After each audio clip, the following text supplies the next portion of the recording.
One other thing, given Kaz's comments, I don't know, just could we have the hours of operation of this, if there's any consideration for change or so consistency across the city? So is it all 5 p.m. everywhere, for example? Yeah, or, I thought it was a really good submission, because I would say my experience is hardest time is post 6 p.m. especially on a Friday. So I think the team could take that away, but I don't feel as if we necessarily have to. There has to be a decision. I think that's something that we could work through. Yep, but that would come back to us as potential. Yep. We would that'd be great, just to see that. We would have to sign it off. Yep.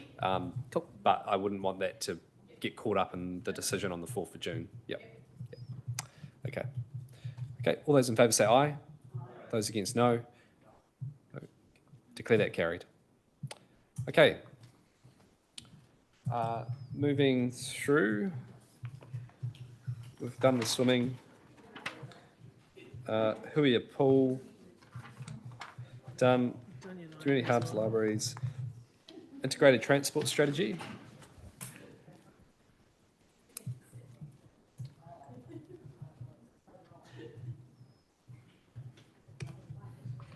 Okay. Any questions on the integrated transport strategy saving?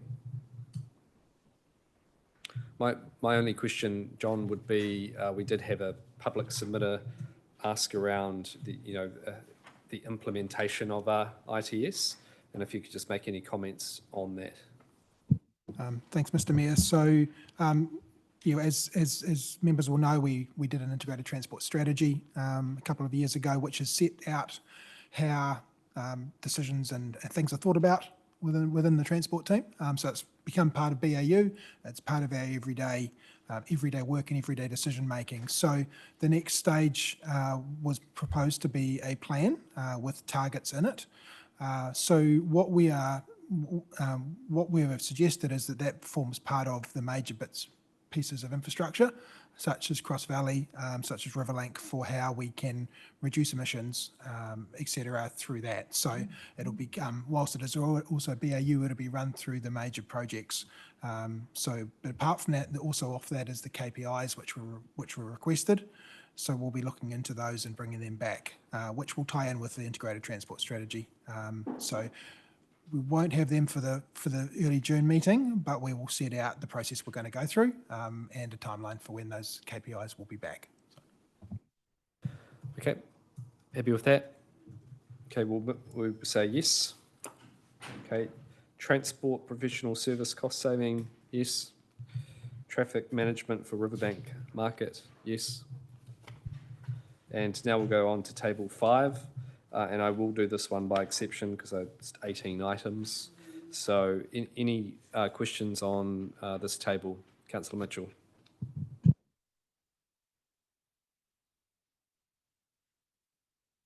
You've used your allocation. I'll use this one. Yeah, there were 2. I had questions about 2. And there are quite a lot in there, so I do approve of most of the things here. Seem really important to carry that funding forward and continue forward the activities that are planned. The first one I wanted to ask about was the urban placemaking rephasing. It's about carrying over $300,000 into the next year. In the appendix, the detailed appendix on page 40, in the budget, it kind of demonstrates that is actually 3 times the annual expenditure in the upcoming years of the long-term plan. So it's quite a lot of money in that context. And I actually have no idea what this is going to deliver for our city. So my question is, what will this deliver for our city? And is it something that in the current economic context, officers feel is a need to have?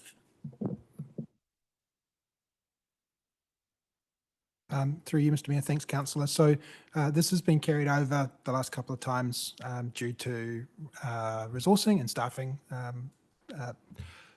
gaps within the urban team. So now that team is fully resourced, it has been carried over into this year. But the critical part for this also is that this is around creating activities to bring people back into the CBD during the Riverlink works. So it's getting the timing right so that there is going to be a lot of disruption, as we know, and we'll report on that in coming meetings. But creating events and things and activities for people to come in to entice them to come back in whilst all of those works are going on. Thank you. I remember a similar carryover up in Nainai where there was an activation fund, and my question to officers then and my question now is the same. Do we have the capacity to deliver 4 times as much activity next year as in subsequent years? Through you, Mr. Mayor, yes, we do with that team now. Thank you. The other one I wanted to ask about was the number 10, the Parks building renewals, which is a $1.02 million CapEx carryover. It's explained in the paper that it is for the buildings that we took a decision on last year to demolish out here in Ridderford Gardens, the Conservatory, Tutukiri Orchid House and the Aviary.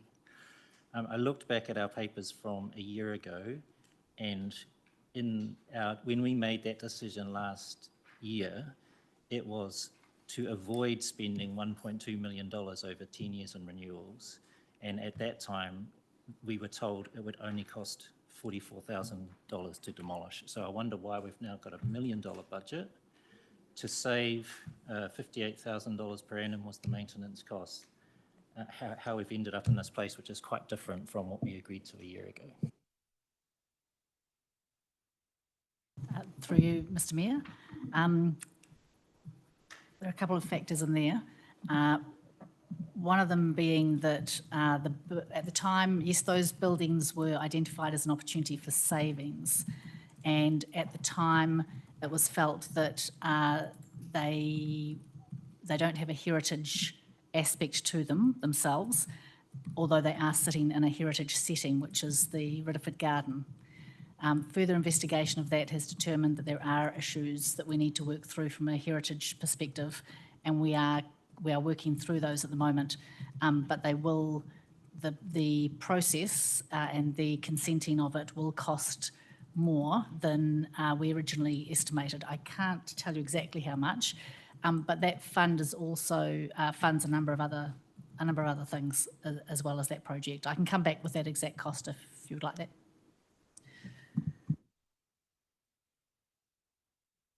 Okay, any other questions? Councillor Dye? Yeah, I had the exact same question on this one. I almost wouldn't feel comfortable voting on this one now if we can save this one till the 4th of June. We came at this from a savings point of view, and if it's now going to cost us $1 million to get rid of them, I'd rather pay $1 million to refurbish them.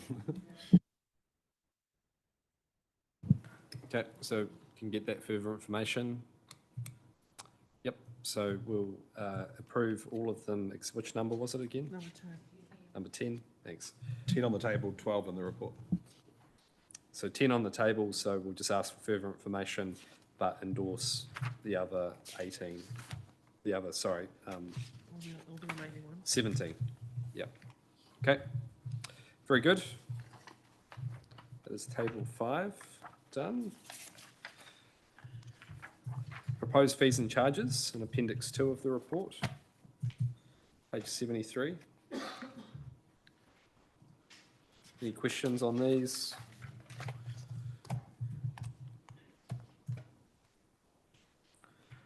No, are we comfortable? No. Councillor Dyer? Yeah, I think I've asked the same question before, and I don't think we got a proper answer, but we're proposing some pretty significant changes to Little Theatre's payment structure.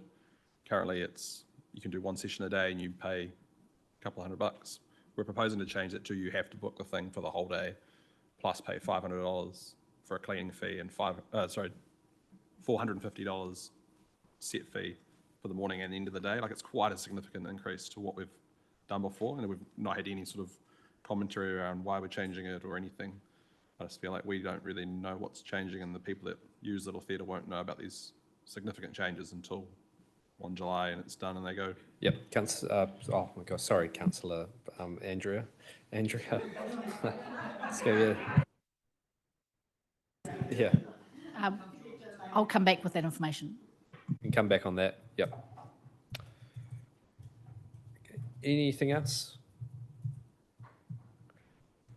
Okay, so we're comfortable with the fees and charges as they are here.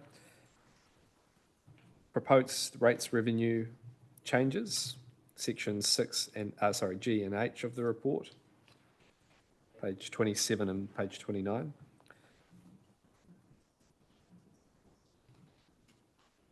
I think for me,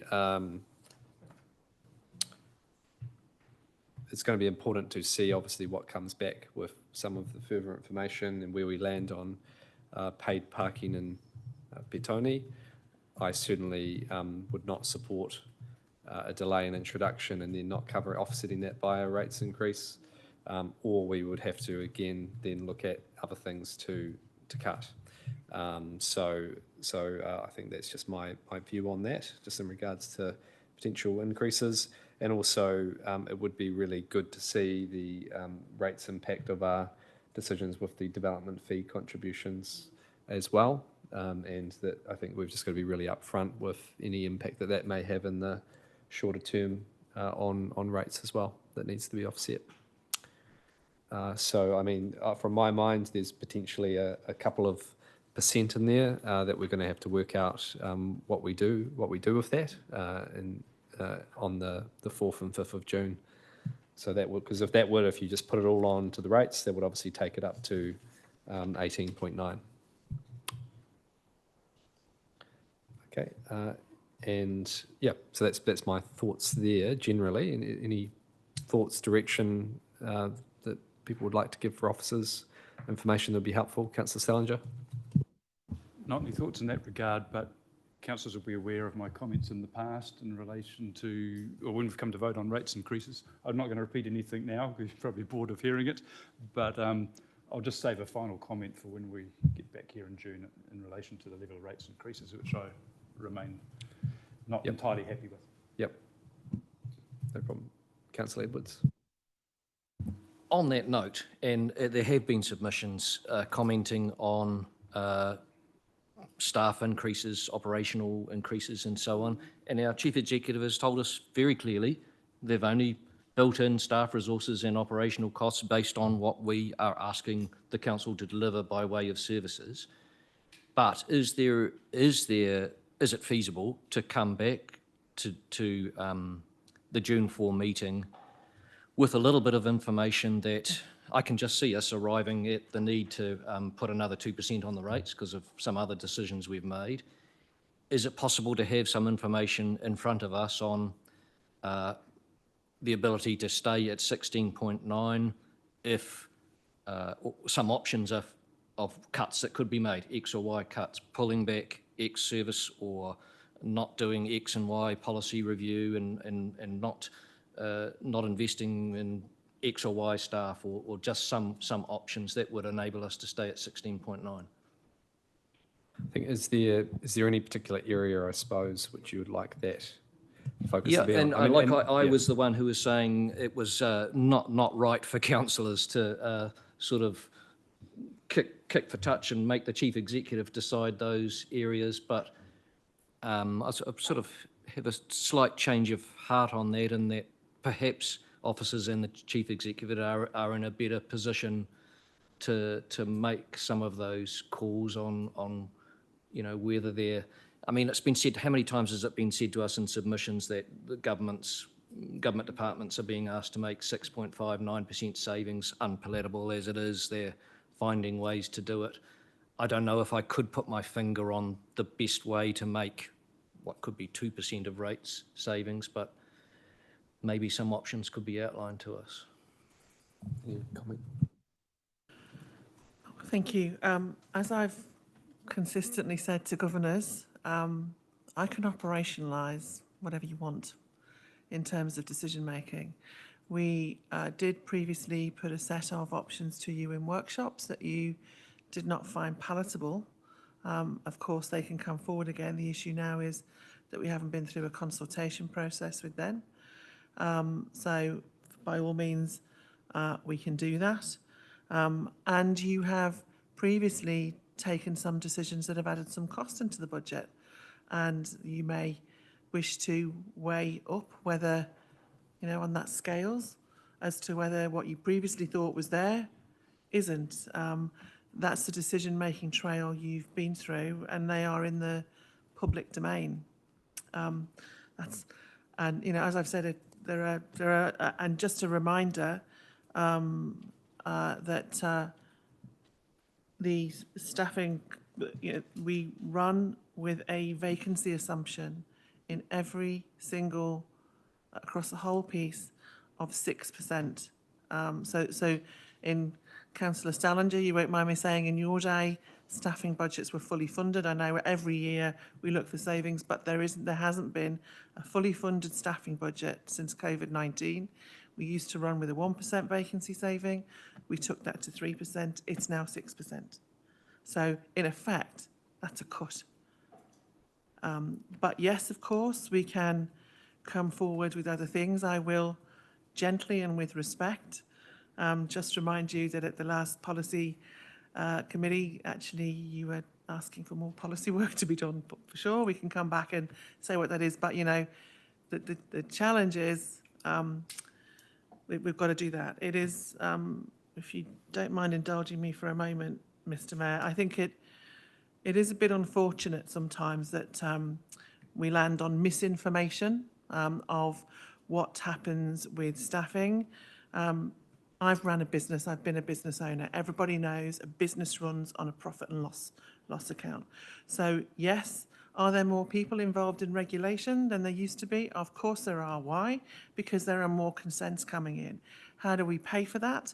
Through those increased fees. And you've just agreed through the fees and charges thing, schedule, recognising a conversation that I can't remember now if it took place at Councillor Mitchell's committee or your committee, Councillor Edwards, but I know there was a very, it was policy review where we identified that the reason we were putting these fees up is because you've seen that the budget wasn't doing what it needed to for this year. So yes, we can come forward, but just a reminder that most of it is already there and has been discounted. You are more than welcome to visit them again. And the actual amount that was put into the budget as an increase, which we came down from 6% to the 4.5% figure.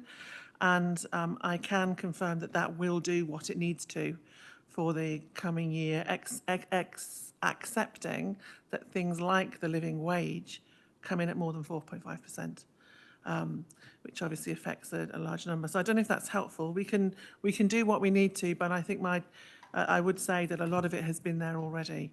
And you know, the other thing with staffing is it's really important that we don't perversely incentivise the wrong behaviour, because the last thing I want to do is frankly take people to more expensive consulting options than staffing options. And as you saw from where the increases were happening on the budget this year, what's making rates go up, it isn't staffing costs. Okay, anything else, members? Councillor Briggs? I think Councillor Morgan this morning asked for the right time, and I think this is the right time. And just Oh, sorry, no, in a moment. Yes, it's straight after this discussion. Yep. So anything else in regards to the rates is the main thing, rates, debt position generally. Not in regards to the position, but in regards to information for the next meeting. I think in terms of us mentally trying to balance rates increases up and down, really helpful when financial information includes the actual rates impact of each thing. Sometimes they do and sometimes they don't, but just really, I think the closer we get to crunch time, the more useful it is to just be able to instantly see, oh, this is a 0.3 rates increase or a 0.2 saving or something like that. Really useful, thank you, without wanting to create too much extra work. No, I think that should be pretty straightforward with the decisions we've got in front of us. Yep. Okay, great. Awesome. Yes. So as Councillor Briggs alluded to, happy to open up the floor for any recommendations, things for discussion. Councillor Morgan, you've got one. Kia ora, thank you. Great timing, but I would like to move a motion, please. And that is that we have one full-time FTE to lead the Rangatahi Action Plan. Thank you. Cool. Seconder, Councillor Briggs. Okay, do you want to speak to that, Councillor Morgan? Yep. Yeah, thanks. Look, I do want to speak to it, and I guess I come from a place when I stood to be elected for the council. That was one of my platforms, and we have 18,000 between 12 and 24, and I feel that it's my responsibility to do everything I can in my power to best represent them. I think the team have done an amazing job with developing a strategic rangatahi action plan, which is fabulous, but also from my experience in education and working with youth and young ones, things just don't happen. They often need a champion, they need a driver, they need someone really pushing this work and collaborating and connecting the dots and connecting different areas within that strategic plan that I can see. And so for me to have someone driving that work, I do believe would see really meaningful, sustainable engagement. And I think that's what we all talked about when we said we weren't having a council. I think in the first meeting when I came on board and we had those great brainstorming sessions, one of the key things up there was youth and what are we doing with our rangatahi. And so this is my plea to you to say, I think it's vitally important. You heard the students yesterday, they were outstanding, they were amazing, and you all talked about it as being resonating in the kōrero with us and coming to this space. And so the more we can hear their voices and what they're already saying to me from my visits to schools, I've been to about 10 different schools now, is that they absolutely want to be involved. They actually totally want to be active in their city and they do want to be leaders. And so this, I do believe, could really be an avenue to enable you to see how effective those voices could be through that action plan and actually really bringing that to life. Thank you. Okay, any other discussion? Councillor Edwards. I'm turning into the Grinch of this meeting. Absolutely top marks to Councillor Morgan for the way she has championed this cause and for her work on the rangatahi strategy and for the way she's gone around schools recently and for everything else she does. And I do believe we should make every effort we can to get a youth voice into the things that we do. And yesterday we had some demonstration of how young people step up even without our help. We've just a couple of minutes earlier had a discussion about the pressure that the budget is under. I really believe in the cause, but not the timing. We don't have the money at the moment. Councillor Brown, the Deputy Mayor Lawes.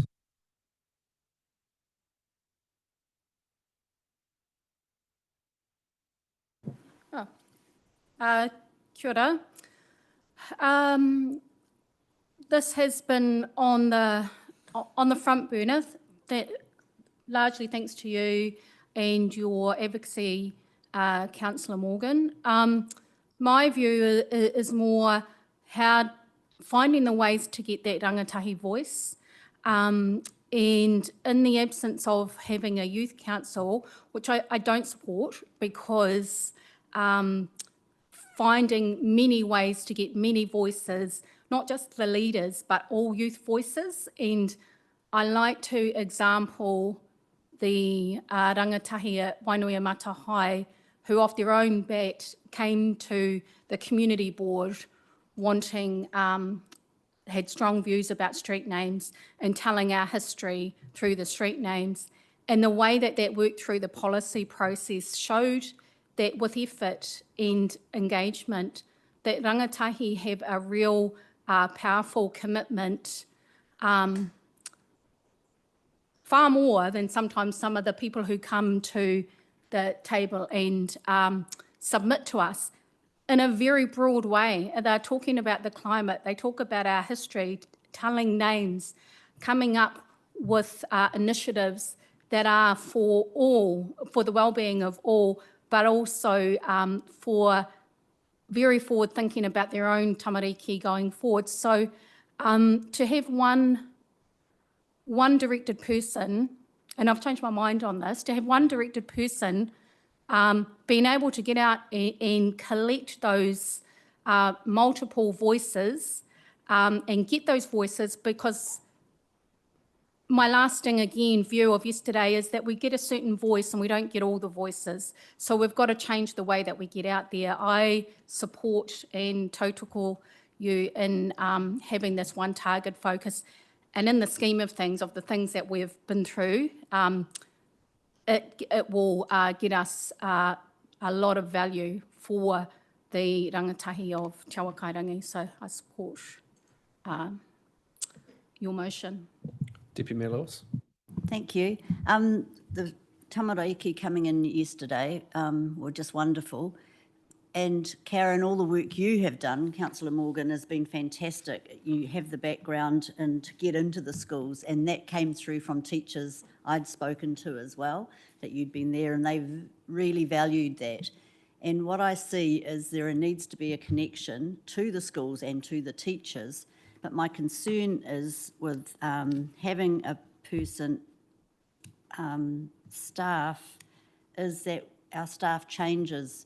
So I really still feel the empowerment is with the elected people who have a closer relationship. And personally, a staff member, to me, it's fickle. They don't, I just trust more the elected people who value their communities. That's where I'm coming from. So I'm not really sure if I can support a full-time person to the role. Councillor Stellinger and Councillor Briggs.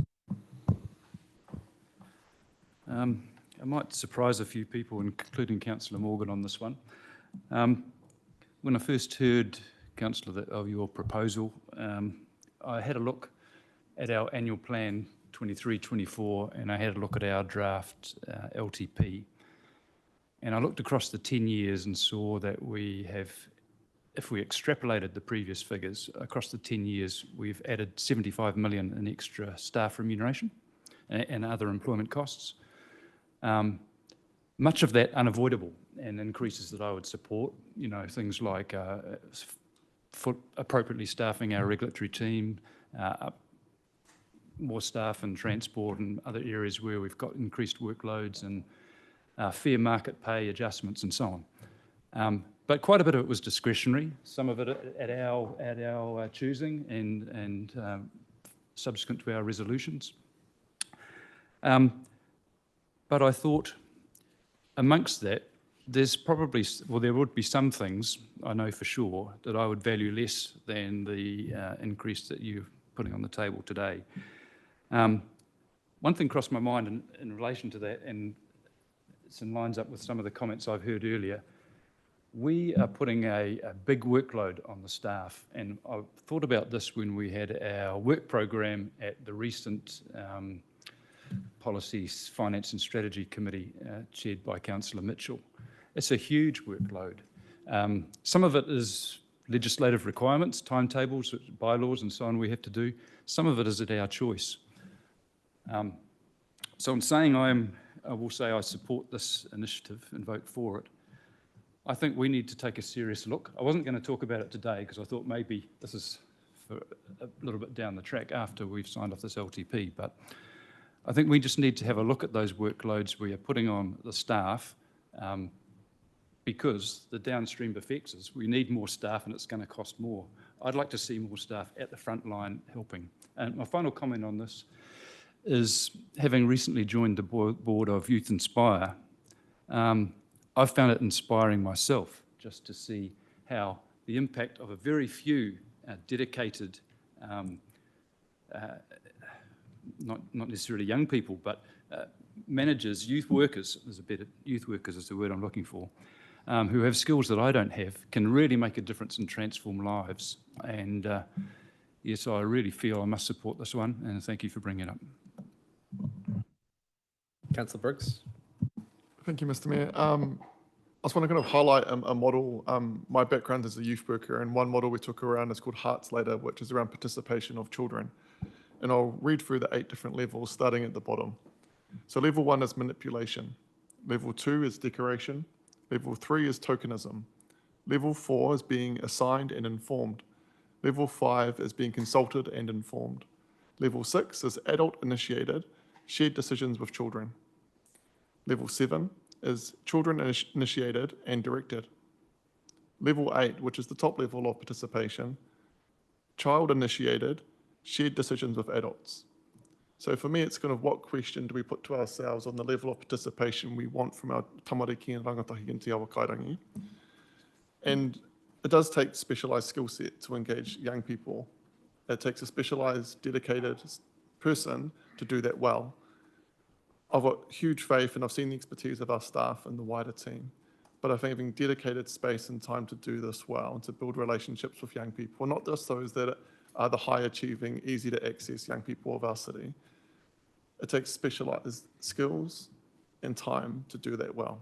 And so I do support the resolution that Councillor Morgan's put forward. I know that she's advocated for a long period of time to us all in multiple ways. But I think now's the right way to have the formal resolution and for us to support it. And it's not for Councillor Morgan, it's not for us as individual councillors or us as a council. It's for our children and our young people and their participation. There's a couple more hands, but unless there's anyone wanting to speak against, I am going to put it to the Councillor Mitchell. Oh, Councillor Barrett, you want to speak against? Okay. Okay, sure, go for it. Yeah. So thank you, and I do support Councillor Morgan, but I just want to ask, what is the time by an officer dedicated to working with people with disabilities? Councillor Morgan and myself are working with a group of people who want to be more cohesive in working with council, and whether if this resolution goes ahead, if that one person can be allocated across 2 areas. I believe it's a 0.25 at the moment. I was corrected. Yes, it is 0.25, and I think the question for members is what are the outcomes you're seeking to achieve? So you've agreed a rangatahi action plan. What is it that you want above the outcomes in that would require additional resource? Certainly, we don't. One of my observations, speaking to the CE of Vibe, is that actually what we don't do is coordinate the various different youth organisations in the city, who quite often are competing with each other rather than collaborating. What is it around disability that we are not doing that you would like to do?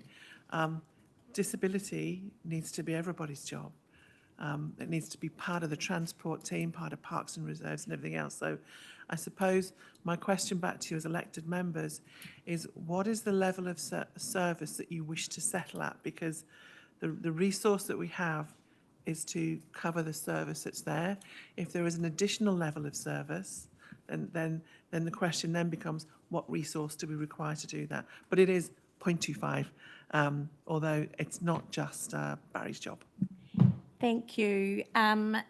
What we are hearing through both of these avenues is that both our disabled people and our school children don't feel as though they've got one dedicated person that they can go to. It's too fractured for them.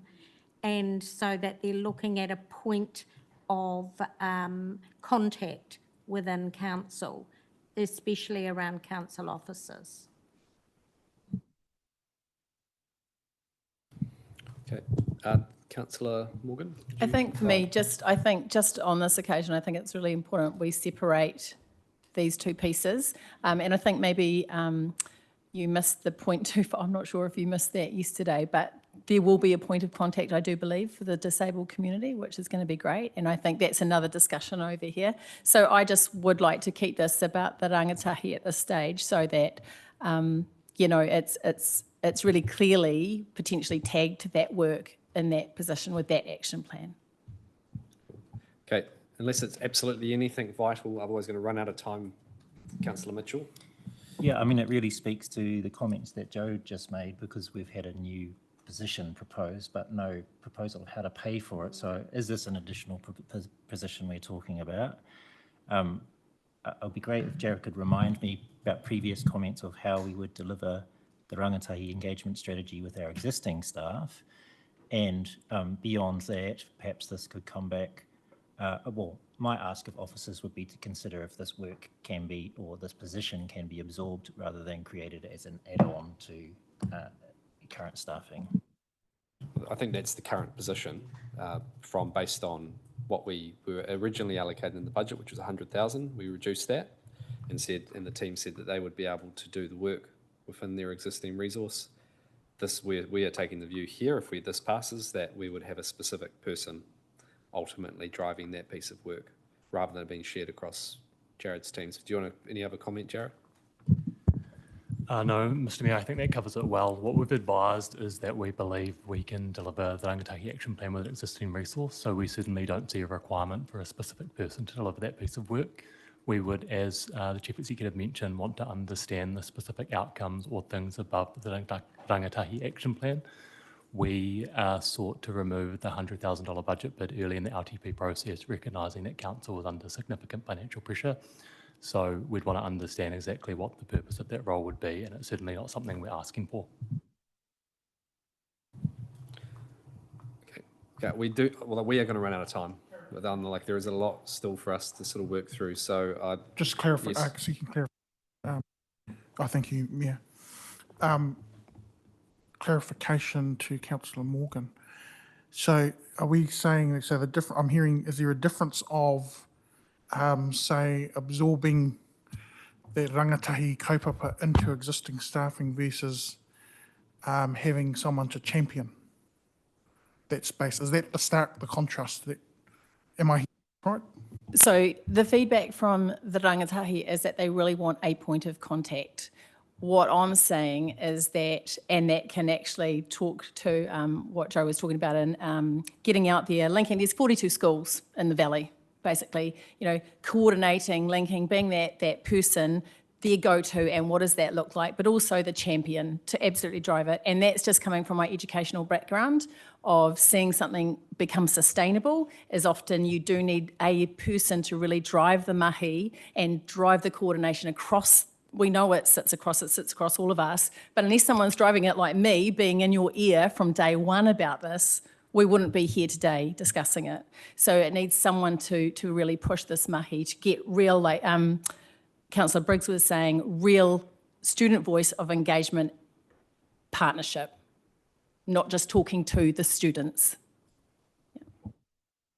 Okay, so what we're going to do is we're going to put it to the vote, and what we'll ask officers to do is come back with the budget implications of that. We're supporting it. We're putting it into the budget if it passes. It sounds like it looks like it will. And then there will obviously need to be conversations around, well, what is the scope of that role? Because what we're hearing is the team can currently deliver what's within the Rangatahi Action Plan. This, in my mind, would mean an additional level of service to support outcomes for young people. That's how I see it in my view. So we would just need to obviously be clear on what that looks like. We've done it the kind of wrong way around here, but it's all good. I think we just need to be able to move on. So I'm going to put it to the vote. All those in favour say aye. Aye. Those against no. Okay, I declare that carried. Okay, anything just from you, Joe, on that? I just think we can't come up with a policy and level of service by the 4th of June. The papers are due out on the next day, not so long, but we can certainly give an indication of where that gets to. Yeah, not. I'm not asking for that. I'm just asking for a summary, a paragraph around that. Yeah. Okay. Councillor Mitchell. I was just wondering if that could include my original request was, is there any way that this can be delivered with existing staff? It would require taking work spread across multiple staff and dedicating someone to that purpose, but without adding an extra paid position. I think we're putting staff into a really difficult position. There's a clear political direction here for a desire for a person, and that's what we've decided. I mean, I hear what you're saying, but it's just, I think the teams have already said, yes, we can do that. We're asking here for additional. Yeah. Okay, cool. Anything else from anyone? Specific. I'll run through a little bit of a list, which might clean up a few things that are in the back of people's minds. Science kits were raised. Joe, will anyone want to comment on that? As I said, we have a reasonable amount of stock that will cover a year, and we'll proceed to work on that basis with schools. We've already spoken to House of Science, who run the franchise, and they're in Corridor about what's happening more generally, but we can certainly use the kits we have, which we think will last a year. Okay, so on the science kits, we reaffirm our decision in regards to the reduction in funding on the basis that we would look to supply the remaining science kits and encourage schools to work with charitable trusts or other providers for those kits in the future. So I think we can encourage them to do that. There are other funders who would consider if it's just the provider, if actually literally funding the kits. But that's not a responsibility for us. We're just making clear we're not taking that up as an additional piece of work. Councillor Mitchell. Just to clarify, there is an organisation who still delivers this program, so it's not really encouraging schools to find other funding. It's hoping that other organisations. Sorry, apologies. Yep. Sorry, that's my misspoke. Okay, Councillor Tupou. Sorry, just for clarification, were you asking if we had any further things to? I'm just checking if we're comfortable on science kits for that position. Okay, all those in favour say aye. Those against no. Okay, no. The science teacher, of course. I wouldn't expect anything less from my old science teacher. Okay, water meters, checking Bruce, that's going to come back on the 4th, just some further information. Minnow House has requested $30,000 for the 30-year celebration. I'd propose that 15,000 of that come from the events fund, which we're establishing. So that would come from that, and then the Parks and Reserves team would find 15,000, which might assist with a particular initiative from within, whether that's a planting of trees or something within our parks to support with the 30-year celebration. So that would be a one-off for next year. Happy with that. So that's not any extra call on the rates. Seconded by Councillor Briggs. Any discussion? All those in favour say aye. Those against no. That carried. Oh, can I just abstain from that one? I serve on that trust. Too late. Okay. My mic wasn't working. No. So Councillor Mitchell, Councillor Dyer didn't partake in that discussion. Okay. Yep. Sister cities. So the request is to continue the funding, the $12,500, which has been in there for this last financial year. Councillor Morgan. I strongly disagree with this as an equity issue. Any other thoughts, Councillor Parkin? Then Councillor Barrett. Same issue. I was just wondering if officers had any further information on addressing the equity. Okay. Councillor Barrett. I have had many, many years of being involved with the Sister City Foundation. Haven't just recently, but I support this. So support the funding request? Yep. Okay. Any other comment, Councillor Stallinger? I've just forgotten, is it in the budget at the moment? No. Okay, Councillor Dyer? Yeah, I would support it being back in there, noting it was there before COVID. We pulled it out through our emergency budget and put it back in, I think, just for last year. So I would support it going back in there. Okay, so what we can do for this one is have it come back, and I think the question of equity in regards to the young people who this is available to can be put to Paul Duffin as the presenter, and that information come back for us to make a decision. Councillor Tupou. And the question I have is that part of our, I don't know what our obligations are in terms of those sister city arrangements? There's no obligation on this, but it's up to us. Okay, thank you. Okay. One on is Cross Valley Link connection budget. John, do you want to comment on that? There was a submission around, given it's a RON, does that need to be in our budget, and what would our approach be? Thank you, Mr. Mayor. So we're still waiting on decisions as to the extent of the Crown funding. Assumption at the moment is that the Link Road, which is out of the money that we've got in the budget, estimated at 115 million in 2021 though, so things have changed a little bit, will be delivered or should be delivered under that. So there's still an interchange at Gracefield. The work on the Esplanade, which is fairly critical, is as we all know, with the congestion and the proposed cycleways through there, housing, there's housing, urban development outcomes, etc. in there as well. So I think we need, my suggestion would be to wait until we get that direction from the government, but yeah, and all of that would be included in a wider business case between us and NZTA, but a lot of that scope outside of the main stuff would sit with us. Okay, I think based on that, I think we leave it as it is for now. Yep. Okay, so I don't think we need to pull anything further for the meeting on the 4th. Thanks, John. It's really helpful. Okay, micro-mobility program, and so I think just checking, John, we're going to come back with some options. This may have been raised before around cycleway priority if we did choose to do one or two, rather than our sort of consulted approach on if we don't get the far, then we don't do it at all. Thank you, Mr. Mayor. So yes, there will be a paper just outlining the options we're going to be looking at, and then if there needs to be a follow-up, just bearing in mind that the papers are due early next week, so we won't have enough time to be able to go through the full list, but there's been a number of options raised by speakers and raised by members that we'll look at and report back on. Great, thank you. Okay. I think the key thing for councillors will be if there is a departure away from if we don't get the subsidy, then do we still do some of these things, and then what budget allocation is there? So any additional information to help, that's great, but understanding that time's limited on that. Councillor Mitchell? Yeah, just as an additional related thing, I noted I think it was on the day we were signing off the draft LTP, there's actually no capital budget for cycleways in the last 3 years of this long-term plan. I think that was just because of the way things were carried through from the last one.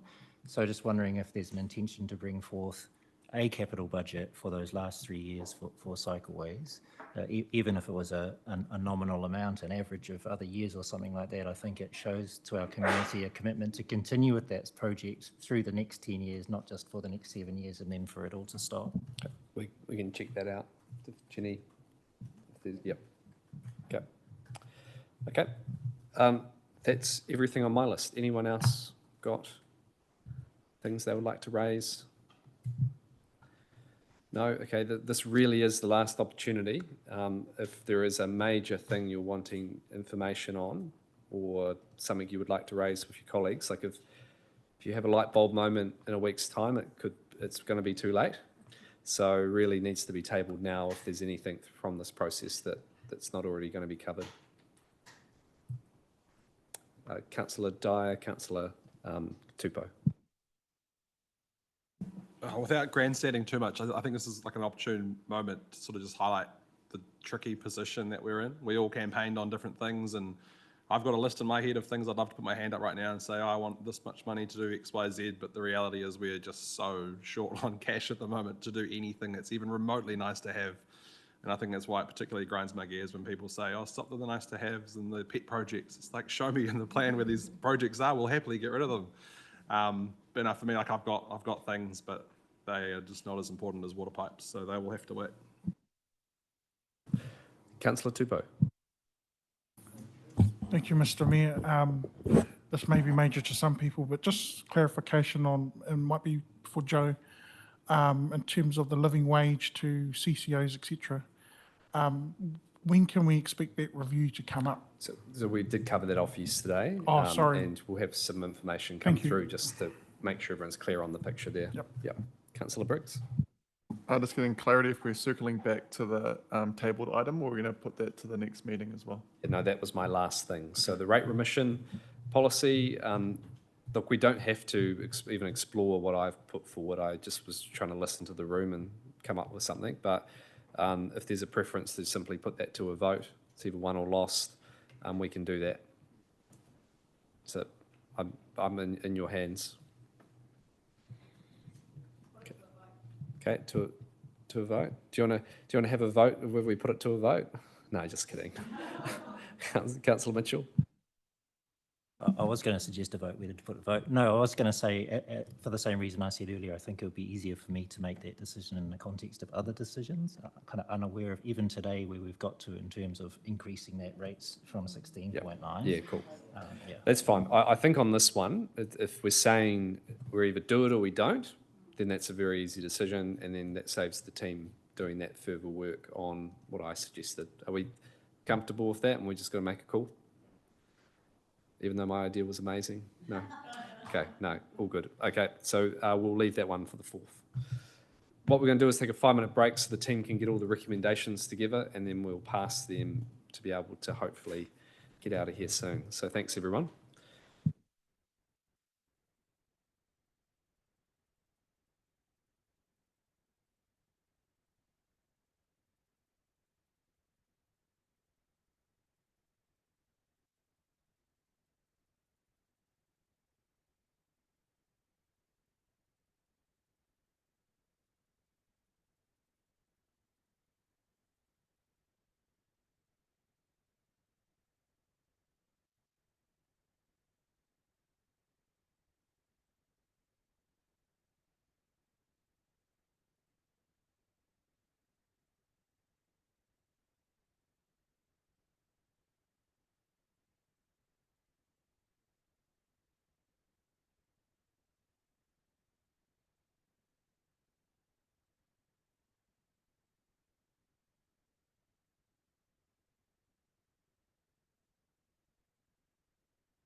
Cool. Okay, we'll get into it. Thank you. Is Josh in there? Is he? It's yours. Thanks, Simon. Okay. Yep. Okay. It's all good. We'll get underway. So we'll put the recommendations up on the screen. Okay. First two are notes. 3 is agrees to the budget and policy matters as detailed in Table 2, as per the feedback and direction provided at the meeting. 4 agrees to the budget matters detailed in 3, 4, and 5, as per our feedback. So that's just capturing everything we've done as the team, as we've gone through. 5 notes that further advice is to be presented regarding Riverlink Infrastructure Acceleration Fund projects and Wellington Water advice. 6 notes the latest projected debt and balance operating budget results. 7 agrees the fees and charges. 8 notes officers have found cost saving and reprioritised within base budget to balance rising costs. It's a noting rec. 9 endorses the rates revenue increase of at least 16.9% plus a 1.1% growth assumption for 2024-25 as set out in section G and H. And that is subject to further information to be provided at the 4th of June meeting. 10 endorses the adjustments to the rates revenue increases for the full 10-year period. Again, subject to further information to be provided the 4th of June. And the final one is noting recommendation, and it's the further advice and direction. Really important with all of these recommendations that we're giving clear direction here, but that is not, for example, 9 doesn't then lock us into that on the 9th. We've got to work through our prioritisation, as Councillor Mitchell's pretty much raised. I am putting up forward and endorse at least 16.9% because I can't see us getting lower than that. So I think we're being clear with officers that we're not asking them to come back with proposals to see that dramatically cut. If there were if there were decisions which was to reduce that 16.9 based on the whole, then of course that would be something we could take as well. But that's ultimately in our hands.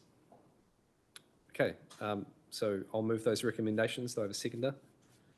Deputy Mayor Lewis, any discussion? Councillor Stellinger? Could we take 9 and 10 separately, please? Yep. Okay, so I'll move recommendations 1. I'll move all recommendations except 9 and 10. That's been seconded by Deputy Mayor Lewis. All those in favour say aye. Those against no. Declare that carried. Recommendations 9 and 10. Any discussion? Sorry. Oh, sorry, it's off the screen. Sorry. So, and, yep. So 9 and 10. Okay, any discussion? Just, I feel like I'm going a little bit fast here. People, you with me still? Yep. Okay. All those in favour say aye. Those against no. Declare that carried. Okay, seconded by Deputy Mayor Lewis. Yep. Yep. Okay. Okay.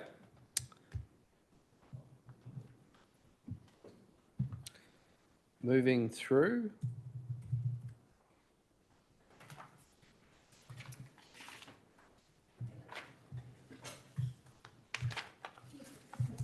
Sorry. Is that yours? No, oh, mine's here. Mine's here, sorry. Questions? I've received no questions. So we will now, we won't do the closing karakia because we'll just move straight to full council. Okay, so I'll declare the meeting of the subcommittee closed at 4:06 p.m. We'll now move to the council meeting and we will skip the emergency procedures, karakia. Apologies, we've got a full house.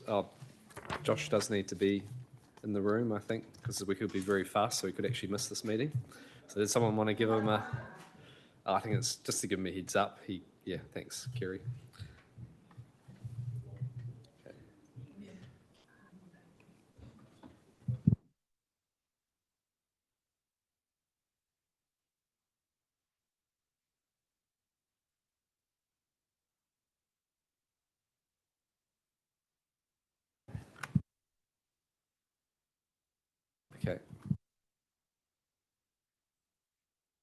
Well, okay, we'll carry on. I'll move an apology for lateness. Okay. Apologies for lateness. Move that all those in favour say aye. Seconded by Councillor Brown. Passed. Okay. Public comment. No members of the public. Conflict of interest declarations. No. Okay. Now we move through to recommendations to council for the long-term plan. Annual plan subcommittee, 17th of May. Just now. So I'll move all of the recommendations. I mean, you don't need to separate it out, councillor. No. Okay. I think it's as a whole, honestly. So I think it's fine. So I'll move it. All those in favour say aye. Seconded by Councillor Tupou. Sorry. All those in favour say aye. Those against no. Declare that carried. Okay. And questions. I've received no questions. So we don't need exclusion of the public. And we'll move to the closing karakia. Unuhia, unuhia, unuhia i te uru tapu nui, kia wātia, kia mama, tēnā kau, tia tina, tēra wairua e te ata takatū. Koia ria rongo whake ere aki aki, kia ronga, kia wātia, ara, kua wātia, hau, paumarie. Thank you. One day I'll get it right, perfectly right. Thank you, everyone. Declare the council meeting closed at 4:08 p.m.